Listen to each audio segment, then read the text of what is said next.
الحمدللہ الصلاۃ والسلام علیک یا رسول اللہ اما بعد۔ سلسلہ ہے ہمارے ناظرین کے سوالوں کے جواب کا۔ ایک اسلامی بھائی نے سوال کیا ہے، کیا عید کی نماز گھر میں ادا کی جا سکتی ہے یا نہیں کی جا سکتی؟ جواب حاضر ہے، ملاحظہ فرمائیں۔ پیارے، اس وقت ہمارے ہندوستان کے حالات کیسے ہیں یہ سبھی کو معلوم ہے، اور کتنی پریشانیوں کا سامنا کرنا پڑ رہا ہے یہ بھی آپ جانتے ہی ہیں۔ اس وقت ہمارے ہندوستان کے اندر کرونا جیسی بیماری پھیلی ہوئی ہے، اور اس بیماری کا کافی لوگ شکار بھی ہو چکے ہیں۔ کافی حد تک کچھ علاقوں میں ایسا بھی اعلان کر دیا گیا ہے کہ 5 لوگ ہی مسجد میں نماز ادا کریں گے، وہ چاہیں پنجگانہ نماز ہو یا نماز عید ہو۔ تو دیکھیے، اس بات کو دیکھتے ہوئے ہمارے اسلامی بھائیوں میں ایک بات گردش کر رہی ہے کہ عید کی نماز اب کس طرح ادا کی جائے۔ جب 5 لوگوں کو نماز پڑھنے کی اجازت ہے تو باقی کے افراد کیا کریں؟ کیا وہ مل کر گھر میں عید کی نماز پڑھ سکتے ہیں یا نہیں پڑھ سکتے؟ دیکھیے، ہمارے مفتیان کرام نے جو ارشاد فرمایا ہے اور جو شریعت کا حکم ہے وہ یہی ہے کہ گھروں میں عید کی نماز نہیں پڑھ سکتے۔ جب مسجد کے اندر عید کی نماز ہو گئی تو چند لوگ یا زیادہ لوگ مل کر اگر چاہیں تو گھر میں عید کی نماز نہیں پڑھ سکتے، کیونکہ عید کی نماز اور نماز جمعہ، ان نمازوں کی ایک اپنی عظمت اور اپنا وقار ہے۔ یہ نمازیں 5 وقت کی نماز کی طرح نہیں۔ جس طرح اگر کوئی امام ظہر میں، عصر میں یا مغرب میں نہیں آیا تو کسی حافظ کو نماز کے لیے کھڑا کر دیا جاتا ہے، تو ایسا نہیں ہے کہ کسی حافظ کو پکڑ کر نماز جمعہ اس سے پڑھوا دیا یا نماز عید اس سے پڑھوا دی، یا اپنے گھروں میں عید کی یا جمعہ کی جماعت قائم کر لی۔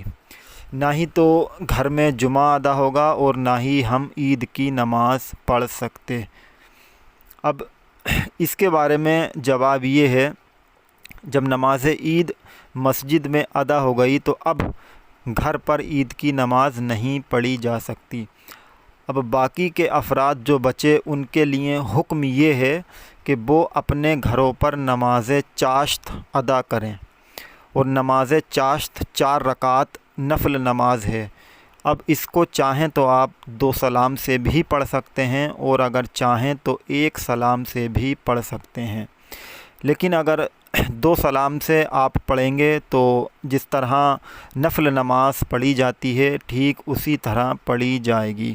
یعنی آپ جو حضرات بھی نماز عید پڑھنے سے رہ جائیں تو وہ اپنے گھروں میں نماز چاشت ادا کریں، اور اگر 1 ہی سلام سے نماز چاشت پڑھنی ہے تو پھر 2 رکعت پر جب قاعدہ اولیٰ کریں گے تو اس میں التحیات اور دعائے معشورہ اور درود ابراہیم بھی پڑھی جائے گی۔ اس کے بعد جب ہم تیسری رکعت کے لیے کھڑے ہوں گے تو پھر اس میں ثنا بھی پڑھا جائے گا، اور ثنا پڑھنے کے بعد سورہ فاتحہ سے شروع کی جائے گی۔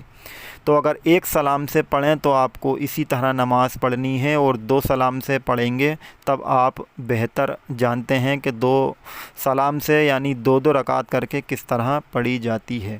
اب ایک مسئلہ اس میں اور یہ بھی ہے جو ہمارے اسلامی بھائی معلوم کرنا چاہتے ہیں، کیا ہم نماز چاشت کو 4-5 لوگ جمع ہو کر جماعت سے پڑھ سکتے ہیں؟ تو دیکھیے، بالکل پڑھ سکتے ہیں، اس میں کوئی کراہت نہیں ہے۔